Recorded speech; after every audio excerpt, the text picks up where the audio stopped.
ఆయన సినిమాలు మనల్ని ఆలోచింపజేస్తాయి, ప్రశ్నిస్తాయి. ఒకటి కాదు, రెండు కాదు, 2 దశాబ్దాల ఆయన సినీ ప్రయాణంలో ఆయన అవార్డులు, రివార్డులు, ప్రశంసలనే కాదు విమర్శలను కూడా ఎదుర్కొన్నారు.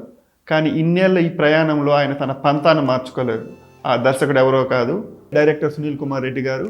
ఆయన సినీ ప్రయాణాన్ని గురించిన సంగతులు తెలుసుకుందాం. నమస్తే సార్.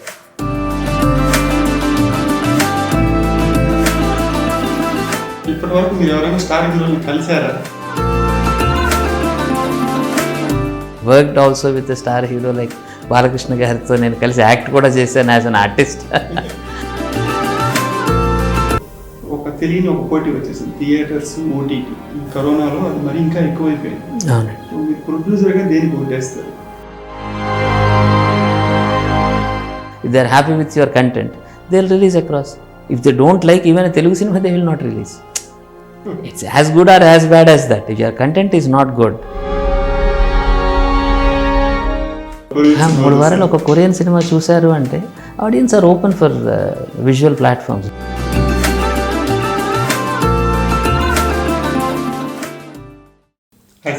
హాయ్ అండి. సునీల్ కుమార్ రెడ్డి గారు యాజ్ ఎ డైరెక్టర్గా జర్నీ స్టార్ట్ చేసి 20 years అయింది. సో ఈ జర్నీని ఒక డైరెక్టర్గా అంటే మీరు ఊహించారా?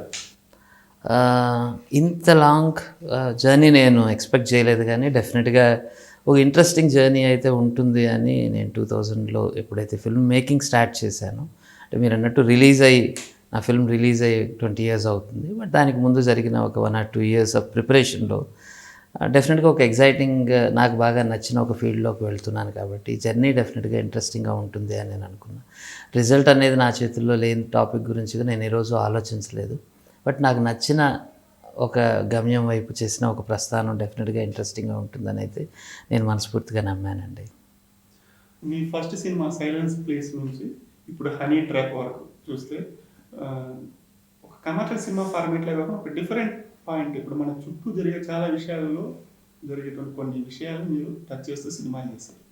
సో అంటే ఏమి సునీల్ కుమార్ రెడ్డికి కమర్షియల్ సినిమాలు అంటే ఇష్టం లేదు అని కాదండి. సునీల్ ఈజ్ ఒక యావరేజ్ ఆడియన్ నన్ను నేను ఎప్పుడు కన్సిడర్ చేసుకుంటాను. అండ్ నేను అంతకుముందు న్యూస్ పేపర్ రన్ చేసేవాడిని ఒక జర్నలిస్ట్గా కూడా నేను ఒక పాఠకుడిగానే నేను న్యూస్ పేపర్ని అప్రోచ్ అయ్యాను. ఒక పాఠకుడిగా నేనేమి ఇష్టపడతాను, సో ఏం చెప్తే బాగుంటుందని నేను కోరుకుంటాను, అదే ఏం చదివితే బాగుంటుందని నేను కోరుకుంటాను, అలాంటిదే రాయడానికి ఎక్కువగా ఇష్టపడేవాడిని. ఫస్ట్ ఆఫ్ ఆల్ నన్ను నేను ఒక ఇండివిజువల్గా ఎక్స్ప్లోర్ చేసుకునే ఒక ప్రాసెస్లో నుంచి వచ్చిందే నా జర్నలిస్టిక్ అప్రోచ్. సినిమా ఫీల్డ్లోకి వద్దాం అనుకున్న దానికి నాకు బేసిక్ రీజన్ ఏమిటి అంటే, న్యూస్ పేపర్ నుంచి నేను ఒక బెటర్ మీడియంలోకి మైగ్రేట్ అవుతున్నాననే ఇంటెన్షన్తో నేను ఇక్కడికి రావడం జరిగింది. నా చుట్టూ జరుగుతున్న ఎన్నో సోషల్ ఇష్యూస్ పట్ల నా స్పందనని ఇంకా విస్తృతంగా, ఇంకా ఎక్కువగా హైలీ ఎమోషనల్ వేలో నేను చెప్పడానికి అవకాశం ఉంటుంది అని. అంటే మనం ఒక డాక్యుమెంటరీలో కానీ లేకపోతే ఒక న్యూస్ పేపర్లో కానీ వీ రిపోర్ట్ ది న్యూస్, జరిగిన ఇన్సిడెంట్స్ని చెప్తాం, అవసరమైతే కొన్ని స్టాటిస్టిక్స్ని దానికి జత చేయడం జరుగుతుంది. కానీ ఈ విజువల్ మీడియంలో మనం ఎమోషన్స్ని కూడా అటాచ్ చేసే అవకాశం ఎక్కువ ఉంటుంది. ఒక హ్యూమన్ ఫేస్ చూపించడానికి visually we can tell some arresting stories అని నాకు అనిపించింది. ఇంత పవర్ఫుల్ మీడియంలోకి వస్తున్నాను కాబట్టి ఆ మీడియం యొక్క దీన్ని యూజ్ చేసుకోవాలి యాజ్ ఎ జర్నలిస్ట్ అనే ఒక తపనతోనే నా చుట్టూ ఉండే సోషల్ ఇష్యూస్ మీద నేను ఫిల్మ్స్ చేస్తున్నాను అండ్ చేయడానికి ఇష్టపడతాను కూడా. And mean well I want them to be entertaining also and commercially viable also. I have no issues with it becoming a commercially successful film and also touching some social issues and important topics అండి. అంటే మీరు దర్శకుడిగా హీరోల్ని base చేసుకుని కథలు రాస్తారా? అంటే నేను ఈ టాపిక్ గురించి నా టేక్ ఏంటంటే, 2 రకాల కథలు ఉంటాయండి. ఒకటి ఏంటంటే it's about a hero and an emerging hero. అంటే నేను ఎక్కువగా తీసుకున్న టాపిక్లో ఒక మేకింగ్ ఆఫ్ ఎ హీరో గురించే నేను ఎక్కువగా నా కథల్లో నేను చర్చించడం జరిగింది. అంటే నాలో ఆడియన్లో ఒక వ్యక్తి ఒక హీరో అయ్యే ఒక ప్రాసెస్ని, మట్టి నుంచి పుట్టిన నాయకులనే నేను ఎక్కువ మందిని తీసుకోవటం వలన, and my stories are since they are very close to reality. So దానివల్ల ఏంటంటే నేను ఎలాంటి ఇమేజ్ లేని ఆర్టిస్టులతో ఎక్కువగా వర్క్ చేశాను గతంలో. బట్ డెఫినెట్గా ఒక పెద్ద క్యాన్వాస్ మీద ఒక స్టోరీ చెప్పగలిగినప్పుడు ఇంకా ఎక్కువ పవర్ఫుల్గా మనం చెప్పే అవకాశం ఉంటుంది. When hero talks about a topic. So అలాంటి సబ్జెక్ట్స్లో వచ్చినప్పుడు డెఫినెట్గా నేను హీరోస్తో చేయడానికి కూడా ఇష్టపడతానండి. Maybe the next leg of my journey would be in that direction also. ఇప్పటి వరకు మీరు ఎవరైనా స్టార్ హీరోని కలిసారా? కొన్ని కథలు తయారు చేసుకున్నారు. No, I met some star heroes and in fact I worked also with a star hero like Balakrishna గారితో నేను కలిసి యాక్ట్ కూడా చేశాను యాజ్ అన్ ఆర్టిస్ట్. సో ఆ ఆస్పెక్ట్లో కథానాయకుడు సినిమాలో I shared screen with him as a cameraman in that film. And Balakrishna గారు డైరెక్టర్గా నేను definitely I interacted with stars and కొంతమందితో నాకు మంచి అనుబంధం కూడా ఉంది. బట్ యాజ్ అ ఫిల్మ్ మేకర్గా వాళ్ళని దృష్టిలో పెట్టుకొని నేను ఒక స్టోరీ రాయటం, వాళ్ళని అప్రోచ్ అవ్వటం అన్నది ఇంకా నేను చేయలేదు. డెఫినెట్గా in coming future I will be hopefully working with one of the star, if not the top 10 stars, definitely ఇంకొక నెక్స్ట్ రేంజ్ ఆఫ్ స్టార్స్లో వన్ ఆఫ్ ద స్టార్స్లో నేను వర్క్ చేసే ప్రపోజల్ అయితే I'm still contemplating with that and hopefully it may happen quite soon. ఇంతకుముందు మీరు చెప్పారు cinema అనేది ఒక పవర్ఫుల్ మీడియం అనేసి. సో ఈ పవర్ఫుల్ మీడియంలోకి వచ్చే ముందు అంటే రావడం అంత ఈజీ అయితే ఖచ్చితంగా కాదు. సో యాజ్ ఏ డైరెక్టర్ అంటే యాజ్ ఏ టెక్నీషియన్ ఇక్కడికి రావడానికి ముందు మీరు ఎలాంటి స్ట్రగుల్స్ ఫేస్ చేశారు? More than struggles I would say ఈ ఇండస్ట్రీని అర్థం చేసుకోవడం కోసం నేను నా హోంవర్క్ నేను చేశానండి. ఎందుకంటే ఒక జర్నలిస్ట్గా మనం ఏ సబ్జెక్ట్ తీసుకున్నా కానీ దాని మీద హోంవర్క్ చేయడం అనేది ఇట్స్ అ బేసిక్ జాబ్. అంటే అది దాని కష్టం అని నేనైతే అనుకోను. That's a must. మనం ఏ ఫీల్డ్లోకి వెళ్ళాలనుకుంటామో ఆ ఫీల్డ్కి సంబంధించిన విషయాలన్నింటినీ కూడా విస్తృతంగా తెలుసుకొని ఒక ప్రయత్నం చేయాలి. నా దగ్గరికి ఎవరైనా డైరెక్షన్ దీంట్లో ఛాన్స్ అడగడానికి వచ్చినా కానీ నేను అడుగుతాను, what did you do to be qualified to enter this field? నువ్వేం చదివావు, ఏం నేర్చుకున్నావు, ఏం తెలుసుకోవడానికి ప్రయత్నం చేసావు? నాకు ఇష్టం అంటే నేను అని అనుకోవడం ఒక్కటే మీ క్వాలిఫికేషన్ కాకూడదు. మీ ఇష్టానికి సపోర్టివ్గా మీరు ఎంత వర్క్ చేశారు, ఎంత మెటీరియల్ సంపాదించుకున్నారు, ఎంత ఇన్ఫర్మేషన్ మీ మైండ్లో ఉంది, లేదా ఎంత ప్రాక్టికల్గా మీరు ఏం వర్క్ చేశారు దాని గురించి అనేది. The same thing I also question my self, if I want to enter this industry నేను దీనికి సంబంధించింది ఎంతవరకు తెలుసుకున్నానని. ఆల్మోస్ట్ ఇండియాలో ఉన్న ప్రతి ఫిల్మ్ ఇండస్ట్రీకి కూడా నేను ఒక జర్నలిస్ట్గా నేను అప్రోచ్ అయ్యి I enquired about this industry. అందులో ఉండే సాధకాలు, కష్టాలు ఏంటి, ప్రాబ్లమ్స్ ఏంటి, ఈ ఫిల్మ్స్ ఆడడానికి ఆడకపోవడానికి లాజిస్టిక్స్, ఎకనామిక్స్ అన్నిటి గురించి నేను డిస్కస్ చేశాను, తెలుసుకున్నాను. And out of all my experience వీళ్ళందరినీ కలిసిన తర్వాత నాకు అర్థమైన విషయం ఏంటంటే this is very tough field to enter, but the only easy way to enter this industry is to be a producer. So that is what I learned.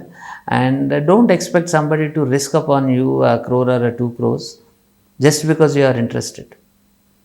So మనం అంత అర్హులం అని చెప్పడం కోసం ఎవరో ఒకరు దాన్ని రిస్క్ తీసుకోవాలి. అది ఇంకొకరు ఎవరో రిస్క్ తీసుకోవాలని అనుకోవాల్సిన అవసరం ఉంది. Why can't you take risk on your own skills అనే ఒక ఆలోచనతో నా స్కిల్ సెట్స్ని నేనే టెస్ట్ చేసుకోవడం కోసం I wanted to be a producer myself. అంటే నాలోని డైరెక్టర్కి అవకాశం ఇవ్వడానికి నేను కూడా ముందుకు రాకపోతే ఇంకెవరు ముందుకు వస్తారు? ఎవరు ముందుకు రావాలని నేను ఎందుకు అంత ఎక్కువగా ఆశించడం, ఊహించడం. And then I started my own banner Shravya films. And ఆ టైంకి యుఎస్ నుంచి నా క్లాస్మేట్ ఇంజనీరింగ్ చేసిన ఎక్కల రవీంద్రబాబు కూడా హైదరాబాద్ రావటం జరిగింది. We discussed, we happen to be roommates. నేను చెన్నైలో ఇంజనీరింగ్ చేసేటప్పుడు నేను ఇలా ఫిల్మ్ చేద్దాం అనుకుంటున్నాను రా అని చెప్పిన తర్వాత he's also excited and interested. Okay, let us why don't we start together అన్నా. ఆ రోజు నుంచి ఈ రోజు వరకు we have been travelling together as production company. Shravya films banner మీద మేము almost 18 films to 19 films produce చేసాము. Not only Telugu, Tamil and Malayalam also we worked as producers. And దానికి నేను డైరెక్ట్ చేశాను. ఇవే కాకుండా కొన్ని బయట సినిమాలు కూడా నేను చేశాను. సో డెఫినెట్గా నేను తీసుకున్న డెసిషను ఆ టైంకి అది కరెక్ట్ ఏమో, కానీ నేను నా పిల్లలకి అంటే ఎవరైతే డైరెక్షన్ డిపార్ట్మెంట్కి వద్దాం అనుకుంటున్నారో నేను వాళ్ళకి చెప్పేది, I don't want suggest everybody to invest on themselves. 1 crore రూపాయలు 2 crores మీరు ముందు మీ మీద ఖర్చు పెట్టేసుకోండి అని నేనేం చెప్పను. బట్ కానీ ఒకరు మీ మీద ఇన్వెస్ట్ చేయగలిగే అంత వర్క్ మీరు చేయండి. Prove yourself that you are worthy of being in that league, so that some money can be spent on you. So మీకు సంబంధించిన లాజిస్టిక్స్ తెలుసుకోండి, కష్ట నష్టాలు తెలుసుకోండి, అది ఎలా అప్రోచ్ అవ్వాలి, సినిమా అంటే ఏంటి, మార్కెటింగ్ అంటే ఏంటి, టెక్నికాలిటీస్, న్యూయాన్సెస్ అన్నీ తెలుసుకోండి. నేను ఒక కథ రాసుకొచ్చానండి, నా మీద 2 crores పెట్టండి అని చెప్పి అంత సింప్లిస్టిక్ ఏమీ కాదండి సినిమా అన్నది. Somebody's hard and money is invested in this industry. ఒక రూపాయి వెనక్కి తీసుకురావాలి అంటే ఆ సినిమా ఏం చేయాలి, ఎలా దాన్ని ఆడించాలి అని. ఈరోజు శ్రావ్య ఫిల్మ్స్లో we have a network. Bapiraju garu మా టీంలో జాయిన్ అయ్యారు. We release our own films. మేము అనుకున్న రేట్ రాకపోతే మేము ఓన్గా రిలీజ్ చేయగలిగే బోత్ ద తెలుగు స్టేట్సే కాకుండా త్రూఅవుట్ ద గ్లోబల్ రిలీజ్ కూడా మా సినిమాలు చేసాం. లైక్ సొంత ఊరు, గంగపుత్రులు, ఈ సినిమాలు అన్నీ కూడా almost all films went for international release also. So ఇవన్నీ చేయగలిగే ఆ నెట్వర్క్ ఏర్పాటు చేసుకోవడానికి ప్రయత్నం చేశాము. This is been a good journey. I don't say it's a struggle, చాలా కష్టపడ్డామండి. ఏం లేదండి, కష్టం అనేది దేంట్లో అన్నా ఉంటుంది. మీకు ఇష్టపడిన ఫీల్డ్లో వచ్చే ఛాలెంజెస్ని ఎదుర్కోవటం అనేది it is learning experience. Every problem will Harden you and makes you a better person are a better technician. So ఆ ఆస్పెక్ట్లో నాకు వచ్చిన ప్రతి హర్డిల్ని కూడా నేను ఒక లైఫ్ ఎక్స్పీరియన్స్గానే తీసుకున్నాను. And I'm very happy. గాయాలు లేనివాడు సైనికుడు కాలేడండి. సో గాయం అనేది లేకపోతే ఒక ప్రాబ్లం అనేది that shows that you are in a right field and you are doing your fight. Okay, and I think నా ఒంటి మీద ఉన్న ప్రతి గాయాన్ని కూడా నేను I consider it as a memento and I'm really proud of all my failures also sometimes. ఇప్పుడు ఒక జర్నలిస్ట్గా కెరీర్ స్టార్ట్ చేసి డైరెక్టర్, ప్రొడ్యూసర్. మామూలుగా ప్రొడ్యూసర్ ఉన్నటువంటి ఆ మెంటాలిటీకి డైరెక్టర్ మెంటాలిటీకి కొన్ని సమయాల్లో క్లాష్ వస్తుంది. డెఫినెట్లీ అండి. అంటే మీరు సినిమా చేసేటప్పుడు డైరెక్టర్గా, ప్రొడ్యూసర్గా మిమ్మల్ని ఎవరు డామినేట్ చేస్తారు? ఈ లాజిస్టిక్స్ ఒక రియాలిటీ. మన లిమిటేషన్స్ మనం తెలుసుకోవటమే గ్రేటెస్ట్ గిఫ్ట్ అండి, గ్రేటెస్ట్ ఆర్ట్ ఆల్సో సమ్టైమ్స్. నాలో ఉన్న పాజిటివ్ పాయింట్స్ ఇవి, నాలో ఉండే నెగిటివ్ పాయింట్స్ ఇవి. నా నెగిటివ్ పాయింట్స్ని నేను రియలైజ్ అవ్వాలి. నేను ఇంతకంటే ఎక్కువ ఉంటే, ఇంతకంటే ఎక్కువ ఫెసిలిటీస్ ఉంటే గొప్పగా చేస్తాను. ఇదంతా కూడా ఇట్స్ ఆల్ నాన్ సెన్స్ అండి. How best you can utilize what you have in your hand. అదే ఎప్పుడు కావాలి. ఒక ప్రొడ్యూసర్కైనా ఒక డైరెక్టర్కైనా అప్రోచ్ కావాలి. As a director I know that ఇంకా బెటర్ క్యాన్వాస్లో నేను చేయగలను, ఇంకా ఎక్కువ నేను చేయగలను అనేది నాకు తెలిసి ఉండొచ్చు. But I should also understand the limitations of the particular product. ఏ ప్రోడక్ట్ని కూడా అవుట్ ఆఫ్ బడ్జెట్ చేయటం కానీ లేకపోతే కాస్ట్ ఫెయిల్యూర్ చేయటాన్ని కానీ నేను ఎక్కువ ఇష్టపడను. సో నేను ఇప్పుడు బయట production, for example honey trap, Bharadwaj cine క్రియేషన్స్కి చేస్తున్నా. ఇప్పుడు ఇంకొక 2 కపుల్ ఆఫ్ ప్రాజెక్ట్స్ నేను బయట ప్రొడక్షన్స్కి చేస్తూ ఉన్నా. కానీ I always see to that the cost అనే ఒక ఇన్సులేషన్ ఉండాలి. మనం ఎంత బడ్జెట్లో చేయాలి అనుకుంటామో దాన్ని పెరగకుండా కంట్రోల్ చేసుకోవాల్సిన బాధ్యత, చేయాల్సిన బాధ్యత డెఫినెట్గా ఒక టెక్నీషియన్కి ఉంటుందండి. Definitely there are clashes. ఒక స్టోరీ రైటర్గా నేను రాసేటప్పుడే నాలో ఉండే ప్రొడ్యూసర్కి కూడా నేను answerable. Can you deliver it on screen with this given limitations? ఈ బడ్జెట్లో మనం చేయగలమా అని. హీరో ఫ్లైట్లో దిగాడు, జెట్ ఫ్లైట్లో దిగాడు అని మనం రాసేయటం వేరు పర్సనల్ జెట్లో. మీకు అది ప్రొవైడ్ చేయడం కోసం ఉన్న ఫెసిలిటీస్ లేనప్పుడు డోంట్ రైట్ దట్. సో ఈ లిమిటేషన్స్ ఉన్నాయి డెఫినెట్గా. దానివల్ల ఏమిటంటే మన ఇమాజినేషన్ కూడా మనం కొన్నిసార్లు కంట్రోల్ చేసుకోవాల్సిన పరిస్థితి ఉండొచ్చు. డెఫినెట్గా ఒక క్యాన్వాస్ దొరికితే, అలాంటి ఒక ప్రొడక్షన్ ఫెసిలిటీస్ దొరికి, ఈ బడ్జెట్ మనకు జస్టిఫైబుల్, ఈ బడ్జెట్ మనం వెనక్కి తీసుకురావడానికి అన్ని ప్రాబబిలిటీస్ ఉన్నాయి అనుకున్నప్పుడు చేయడంలో తప్పేం లేదండి. When I need to go for that canvas and I should be open enough to do that. But లేనప్పుడు you should know how to control your own budget and at tell a beautiful story out of it. ఎందుకంటే ఎక్కువ realistic కాన్సెప్ట్ని తీసుకుంటారు. అంటే commercial యాంగిల్లో కూడా వెళ్ళచ్చు. ఇప్పుడు అదే రియలిస్టిక్ కాన్సెప్ట్ని కమర్షియల్ యాంగిల్లో చెప్పే దర్శకులు కూడా ఉన్నారు. సో మీరు మరీ అంటే అంత రస్టిక్గా ఒక రియలిస్టిక్ చాలా దగ్గరగా చూపిస్తారు గమనిస్తారు. డెఫినెట్గా రొమాంటిక్ క్రైమ్ కదా, క్రిమినల్ ప్రేమ కదా, రొమాంటిక్ క్రిమినల్స్, ఇవన్నీ కూడా నేను రస్టిక్గా చూపించిన రియలిస్టిక్ సినిమాసే. They were well appreciated by audience. అంటే ఎక్కడో ఒక బ్యాలెన్స్ ఉంటుందండి. Sometimes I might have lost that balance so that you don't appreciate it as a commercial audience, అంతే. సో అది నా మిస్టేకే యాజ్ అ ఫిల్మ్ మేకర్గా. తప్పితే audience definitely they are judicial enough. నువ్వు రస్టిక్ రియలిస్టిక్ సినిమా చెప్పినా కానీ నువ్వు నచ్చేటట్టు చెప్పగలిగితే, వాళ్ళకి ఇంట్రెస్టింగ్గా కనిపించేటట్టు చెప్పగలిగితే, they ready to watch my films and they proved it. నువ్వు ఎంత రస్టిక్గా తీసినా, ఎంత రియలిస్టిక్గా తీసినా, నాకు కంటెంట్ నచ్చితే నేను చూస్తాను అని ఆడియన్స్ నాకు చాలాసార్లు చెప్పాడు. అండ్ కొన్నిసార్లు ఏమిటంటే నేను వాళ్ళ ఎక్స్పెక్టేషన్స్ని అందుకోలేకపోయాను కాబట్టి నేను ఆ సక్సెస్ని పొందలేకపోయి ఉంటానేమో కానీ. But they are open for experiments, they are open for realistic cinema, they are open for rustic cinema, anything, but it has to be sensible enough. నేను ఫుల్ గ్లాసు మొత్తం అంతా హైఫై ఫండా ఇది చూపిస్తాను, విపరీతమైన బడ్జెట్ ఖర్చు పెడతాను, then I cannot assure success just by these things. If they don't like it they will reject. Even 100 కోట్ల cinema అయినా 300 కోట్ల సినిమా అయినా నచ్చకపోతే మార్నింగ్ షో తర్వాత ఓకే మ్యాట్నీ నుంచి వదిలేస్తారు. They will not patronize that cinema. So I don't think the flaw is with rustic approach or a realistic approach, but flaw could have been my failure to connect them in a proper way. ఇప్పుడు మీరు చేసే సినిమాలకు అవార్డులు వచ్చాయి, commercial success అయ్యింది, విమర్శలు కూడా ఎదుర్కొన్నారు. ఎస్. సో అంటే ఒక విమర్శ వచ్చినప్పుడు ఒక డైరెక్టర్గా మీరు అంటే మీకేమనిపిస్తుంది? ఐఎమ్ ఓపెన్ అండి, I'm open for criticism. Because సమాజంలో ఏదైనా నాకు నచ్చని పాయింట్ గురించి నేను నిర్మోహమాటంగా చెప్పాలనుకుంటాను. ఎలాంటి ఫియర్ కానీ లేకపోతే ప్రెజుడీస్ కానీ పెట్టుకోకుండా నా మనసుకి ఇది తప్పు అనిపించింది, నేను తప్పని నేను చెప్పడానికి నేను సిద్ధపడతాను, నేను చెప్తాను. అలాగే నా సినిమా మీకు నచ్చలేదనుకోండి, you are open to criticize me. So విమర్శకి వస్తుందేమో అనే భయంతో నేను ఏ పని ఆపలేదు. నాకు నచ్చింది నేను చెప్పాను. నాకు నచ్చింది అనే సెన్స్ కంటే నేను ఫీల్ అయింది నేను చెప్పాను, నాకు అర్థమైంది ఇదని నేను చెప్పాను. సో ఇది ఒక సోషల్ డిస్కషన్లో ఒక పార్టే. నేను చెప్పిన దాన్ని మీరు ప్రతిదీ యాక్సెప్ట్ చేసినంత మాత్రం చేత డిస్కషన్ ముందుకు తీసుకెళ్ళిన అవకాశమే ఉండదండి. కొన్నిసార్లు మీరు నాతో విభేదించవచ్చు, నేను దానికి మళ్ళీ ఫర్దర్ డిస్కషన్లో రావచ్చు. After all cinema is a medium for a greater communication అండి. విమర్శ అనేది ఆ కమ్యూనికేషన్లో ఒక ఎక్స్టెన్షనే తప్ప అదేమి నెగేషన్ ఏమీ కాదు అన్న opinion. So sometimes I tell that maybe మీకు నచ్చేంత గొప్పగా నేను తీయలేకపోయి ఉండొచ్చు. I may admit, I don't have any issue or an ego issue to admit that I have not reached your expectations. But definitely నా intentions అయితే very clear అన్నది నేను చెప్తాను. I don't want to be judged by the result, but by my intention. As long as my intention is good, I have no guilt or any other thing. And my films, విమర్శలు పొందిన నా సినిమాల్లో కూడా నా intentions చాలా క్లియర్గా సొసైటీకి మంచి చెప్పాలనే ఇంటెన్షన్తోనే నేను చేశాను. దానివల్ల చెడు జరిగిందేమో, చెడు జరుగుతుందేమో అని ఫీల్ అయిన వాళ్ళు వాళ్ళ దీనికి నేను డిస్కషన్కి అయితే ఓపెన్గానే ఉన్నాను తప్ప my idea is not to corrupt the society, but definitely wanted to show the society that you are corrupt enough to be criticized by a film maker like me. మన కలెక్టివ్ ఫెయిల్యూర్ని కొన్నిసార్లు నేను చూపించడానికి ట్రై చేశాను. గంగపుత్రుల్లో కానివ్వండి, సొంత ఊరిలో కానివ్వండి. It's all collective failures అండి. ఇండివిజువల్గా మనందరం చాలా చాలా మంచోళ్ళం, కానీ సమూహంలోకి వచ్చేసరికి కొన్నిసార్లు మనం కొన్ని విపరీతమైన డెసిషన్స్ తీసుకుంటూ ఉండొచ్చు.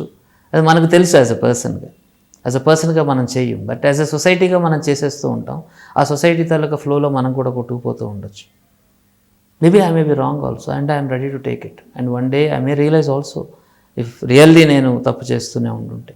But now as till date I'm very confident that whatever I have been doing and whichever frame I have canned, I take full responsibility for that. Sir మీరు ఇప్పుడు డైరెక్టర్, ప్రొడ్యూసర్ కూడా వేరే బ్యానర్స్తో కలిసి సినిమాలు కూడా చేస్తున్నారు. ఇప్పుడున్న ట్రెండ్లో ఒక తెలియని ఒక పోటీ వచ్చేసింది, థియేటర్స్, ఓటీటీ. ఈ కరోనాలో అది మరి ఇంకా ఎక్కువైపోయింది. సో మీరు ప్రొడ్యూసర్గా దేనికి ఓటేస్తారు? ప్రొడ్యూసర్ అనే ఒక పర్స్పెక్టివ్లో ఎనీథింగ్, నేను సినిమాని ప్రొడ్యూస్ చేయడానికి వచ్చినప్పుడే నా ఇంటెన్షన్ ఏంటంటే దాన్ని తెర మీద చూసుకోవాలన్నది. సో తెర అనేది ఒక లార్జర్ దాన్ లైఫ్ ఇమేజ్ని క్రియేట్ చేసే ఒక ఫెసిలిటీ. ఓటీటీ అనేది it's not just content alone, and how it is played and how it is shown also differs. ఆ మ్యాటర్ చాలా డిఫరెంట్గా ఉంటుందండి. ఇప్పుడు మనం ఒక సెల్ ఫోన్లో చూసి ఆ సేమ్ ఫీల్ని థియేటర్లో చూసినప్పుడు ఉండదు. Theatre feel is total massively different then what you see on phone.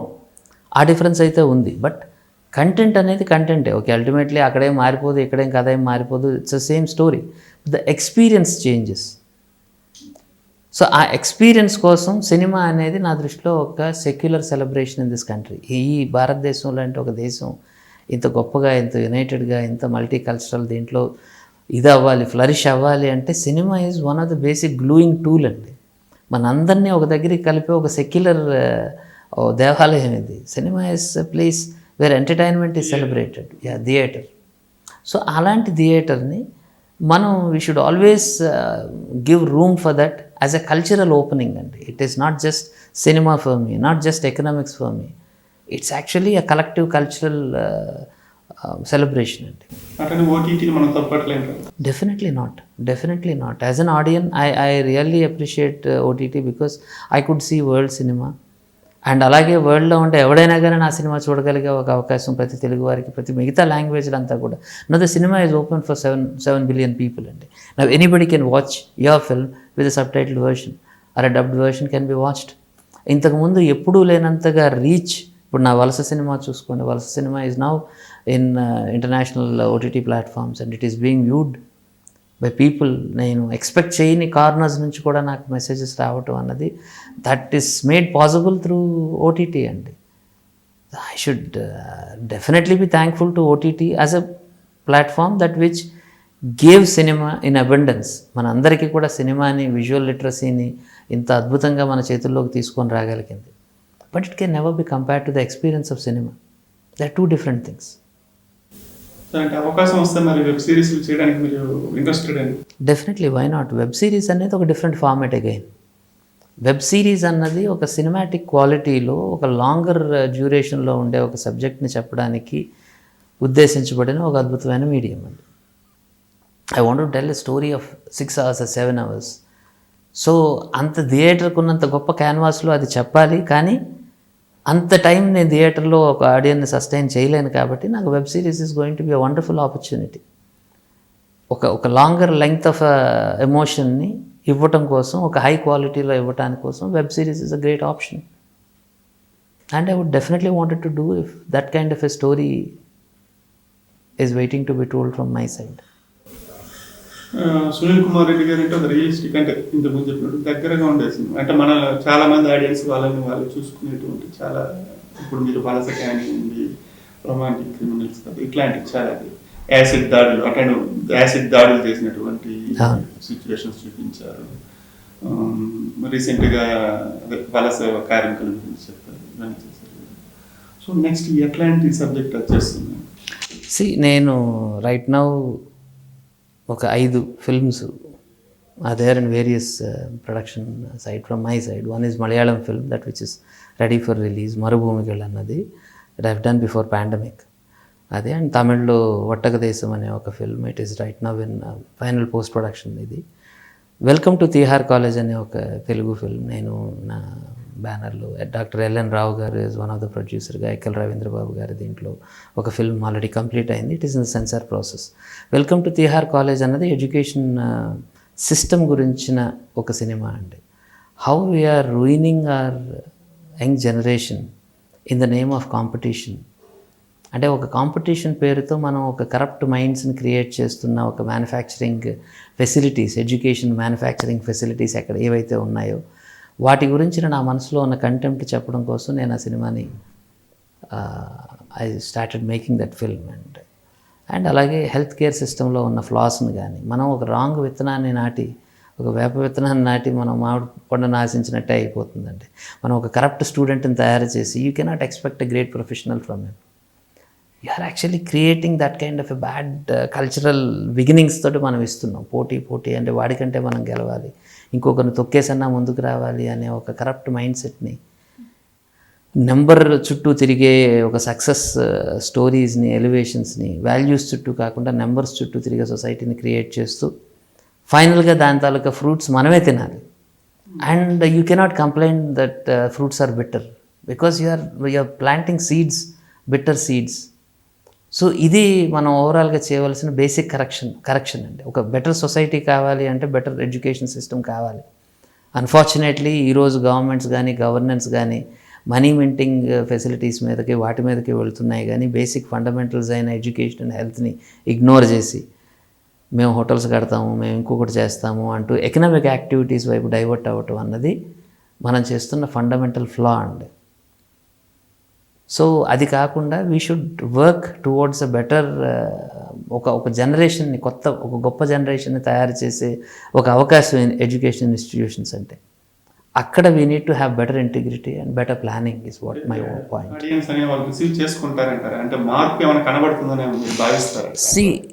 ఈ సినిమా మార్పు క్రియేట్ చేస్తుంది, ఇలాంటి అడాసిటీ, అలాంటి పెద్ద స్టేట్మెంట్ ఇచ్చే ఇది లేకపోయినప్పటికీ కూడా మారుతున్న సమాజం, మారాలనుకుంటున్న సమాజం వాళ్ళకి తగిన మెటీరియల్ చూస్ చేసుకుంటుంది అయితే నేను మనస్ఫూర్తిగా నమ్ముతున్నానండి.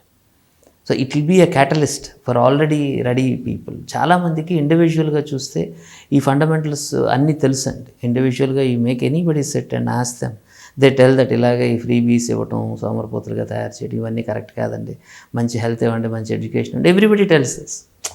అండ్ నో మ్యాటర్ మీరు ఎవరిని ఎలాంటి పొజిషన్లో ఉండి పిలిచి అడిగినా కానీ individually we are all intellectual enough to understand the nuances of governance and nuances of this economic well-being and all. But collectively మనం ఒక డిఫరెంట్ సమాజం అయిపోతాం. That is what the issue is all about. ఇలాగ పిల్లలకు విపరీతమైన స్ట్రెస్ పెట్టేసి ర్యాంకుల చుట్టూ పెట్టేసి వాళ్ళు సూసైడ్ చేసుకునే వరకు మనం డ్రైవ్ చేస్తున్నాం యాజ్ అ సొసైటీ అనడం ఏ పేరెంట్కి ఇష్టం లేదు. No student is appreciating this. But కలెక్టివ్గా వచ్చేసరికి మళ్ళీ మనం ఆగిపోతే ఎలాగండి, అందరూ పరిగెడుతున్నారు కదండి, మనం వెళ్ళాలి కదండి, నాకు తెలుసండి తప్పనే కానీ తప్పదు కదండి. గవర్నమెంట్ స్కూల్లో పిల్లల్ని జాయిన్ చేయడం అంటే అంత దారుణంగా ఎలా చేస్తామండి అని, అలాగే గవర్నమెంట్ హాస్పిటల్కి పేరెంట్స్ని తీసుకెళ్లాలంటే అంత తప్పు ఎలా చేస్తామండి అనే ఒక సిస్టమేటిక్గా మనం ఈ వీటిలో ఉన్న ఫండమెంటల్స్ లాగేసాం. I'm product of a government school and I'm so proud to say that. But why I'm not, why rather I'm denying that facility to my children, because ఆ కాన్ఫిడెన్స్ని, మొరల్ని సొసైటీ లాగేసింది. Society is ready to blame you if at all you are sending your children to a government school, ఏమి government హాస్పిటల్కి. అలాంటి ఒక moral దింపేసే ఒక పరిస్థితి జరిగింది. ఇవన్నీ కూడా మనం కలెక్టివ్గా చేసుకున్నవే. మనకు తెలుసు, మన everybody complaints about corporate hospitals, everybody complaints about corporate education system, but we are sending as if there is no alternative. So ఇవన్నీ కూడా నెమ్మదిగా రావాల్సిన సోషల్ ఎవల్యూషన్స్ అండి. కళ్ళ ముందు 20 సంవత్సరాల్లో ఇదంతా డిగ్రేడేషన్ ఎలా జరిగిందో ఇంకొక 20 సంవత్సరాల్లో maybe the cycle will have a full ఒక టోటల్ ఒక వీల్ తిరుగుతుందని నేను నమ్ముతున్నానండి. Definitely, why not? Now people are talking about culture, roots and everything, and maybe 20 years down the line everybody will be talking about only that. ఇప్పుడు మీరు మలయాళంలో సినిమాలు తీశారు, తమిళ్, తెలుగు, మరి నెక్స్ట్ హిందీ ఎప్పుడు చేస్తారు? డెఫినెట్లీ అండి. It's after all now after all now ఒక ఈ పాన్ ఇండియన్ కాన్సెప్ట్ వచ్చిన తర్వాత now it is no different than Telugu cinema is becoming an Indian cinema and Tamil cinema is becoming an Indian cinema. ఒకప్పుడు Bollywood used to be the face of Indian cinema, ఇప్పుడు now it is not the case. Now even Telugu cinema is accepted as an Indian cinema. ఈ 20 yearsలో వచ్చిన ఈ change, ఇది ఎంతో గొప్ప change వచ్చింది మన దీంట్లో. అండ్ డెఫినెట్గా మనం హిందీలో కొత్త సబ్జెక్ట్స్ని ఎక్స్పెరిమెంట్ చేయడానికి రెడీ అవుతున్నారు. Maybe because of multiplex audience పెరగటం వలన, అర్బన్ సినారియో పెరగటం వలన ఒక రకమైన ఒక యూనివర్సల్ క్లోజ్నెస్ వచ్చేసింది మన అందరికీ కూడా. The similar topics we are ready to discuss. Definitely అండి, డెఫినెట్లీ, వై నాట్? ఇది ఎలాంటిదంటే ఫిల్మ్ మేకింగ్ అనేది సైకిల్ తొక్కడం లాంటిదండి. If you can do it in Hyderabad, you can do it in New York also. The only thing you should know is to understand the traffic signals, అక్కడ ఎలా ఉండాలి, అక్కడ ఏ సైడ్ ఆఫ్ రోడ్ రైడ్ చేయాలన్నదే తప్ప it's the same thing. Film making process మనం ఆంధ్రాలో cinema తీయగలిగిన వాడు అమెరికాలో కూడా సినిమా తీయవచ్చు, and Bollywood, Hollywood, anything. Ultimately it is you understanding the nuances of their culture. నేను ఒక మలయాళం ఫిల్మ్ చేసినప్పుడు I have to understand their cultural thing first. నేను నా బ్యానరే కథకళి ఫిల్మ్స్. నేను చేసిన ఆ ఫిల్మ్ కూడా కథకళి బ్యాక్డ్రాప్ మీద నేను ఫిల్మ్ చేశాను. So I understood their nuances and I'm part of Malayali society. I can resonate with their expressions, their concerns, their social issues and everything. So ఆ విధంగా నేను ఏదైనా ఒక కల్చర్ని ఓడిచి పట్టుకోగలిగాను అంటే ఒక Bihar, for example, I was in Delhi for 4.5 years and I'm very good with my Hindi, Bhojpuri and all these languages. ఎందుకంటే నా రూమ్మేట్స్ అందరూ కూడా అక్కడ ఉన్న వాళ్ళే. So I got that cultural connect also. ఒక బీహార్లో, ఒక జార్ఖండ్లో జరిగే ఒక ఇన్సిడెంట్ గురించి, ఇష్యూ గురించి నేను క్లోజ్గా ఫీల్ కాగలను. So I can definitely represent their culture and portray it on celluloid అండి. సో ఒక మార్కెటింగ్ స్ట్రాటజీ మారిపోతుంది కదా. ఇప్పుడు హిందీలో సినిమా చేస్తే ఆ మార్కెటింగ్ స్ట్రాటజీ వేరుంటుంది. ఇప్పుడు మనం అంటే మీకు ఇక్కడ ఐడియా ఉంది, మీరు చెప్పినట్టు సౌత్ ఇండియాకి ఒక మార్కెటింగ్ స్ట్రాటజీ, కానీ నార్త్ ఇప్పుడు OTT and different digital medium platforms and all they have democratized again. ఆ టెరైన్ని చెరిపేస్తూ ఉన్నాయి. ఇప్పుడు now you can release your Hindi cinema here sitting in Hyderabad and you can release it globally. అలాంటి ఒక ఫెసిలిటీ ఉంది మనకు. అండ్ నౌ ఇప్పుడు PVRs and these are all now Indian brands అవి. You can release your film Telugu, cinema తీయడం yeah Telugu cinema you can release in all the PVRs and INOXes and all the same thing, if you are having that connect with the multiplex chains and all, if they are happy with your content, they will release across. If they don't like even a Telugu cinema, they will not release. It's as good or as bad as that. If your content is not good, మీరు తెలుగులో తీసినా మీరు ఎంత తెలిసిన director అయినా కానీ the content బాగాలేదని అనిపిస్తే వాళ్ళు థియేటర్స్ ఇవ్వరు. ఒకవేళ థియేటర్స్ ఇచ్చినా కానీ ఆడియన్స్ మార్నింగ్ షో తర్వాత మ్యాట్నీకి రారు. They have the right to reject you if the content is not good.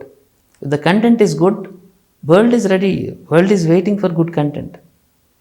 ఇప్పుడు మీరు పారాసైట్ అనే సినిమా విశాఖపట్నంలో 3 వారాలు 4 వారాలు ఆడింది. Can just imagine a Korean film running in Visakhapatnam. Maybe the maker has no idea, might have no idea that the Visakhapatnam exists, but that film is running there. అంతే కదా, 3 వారాలు 3 వారాలు ఒక కొరియన్ సినిమా చూశారు అంటే audience are open for visual platforms, different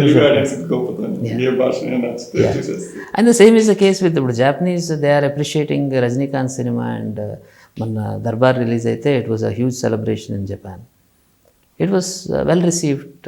Dangal, yeah, they have Subbarazu garki huge fan following in Japan after Bahubali. Okay. And he acted in my previous film, one of my recent film. He was telling about those experiences. It's really wonderful. Now it's a global cinema.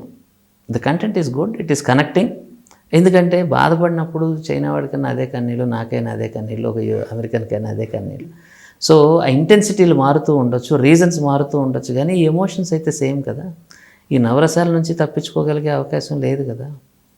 ఎంత గొప్ప పండితులైనా కానీ ఆ alphabets 26 దాటి మీరు ఇంగ్లీష్లో poetry రాయలేరు కదా. Within the same emotions we'll have to work, rework, permutations and combinations, that's it. Crouching Tiger, Hidden Dragon అన్నది యూనివర్సల్గా ఎందుకు హిట్ అయింది? Because they started accepting different cultures also. నా world is ready to explore different cultures. So now this is high time మనం మన సొంత కల్చర్కి సంబంధించిన nuances తోటి సినిమాలు చెప్పొచ్చు. అండ్ అలాగే అర్బన్ ఆడియన్స్ అందరికీ కనెక్ట్ అయ్యే స్టోరీ ఎలిమెంట్స్ని కూడా తీసుకుని మనం చెప్పొచ్చు. ఇప్పుడు now you can do different 2 kinds of cinema.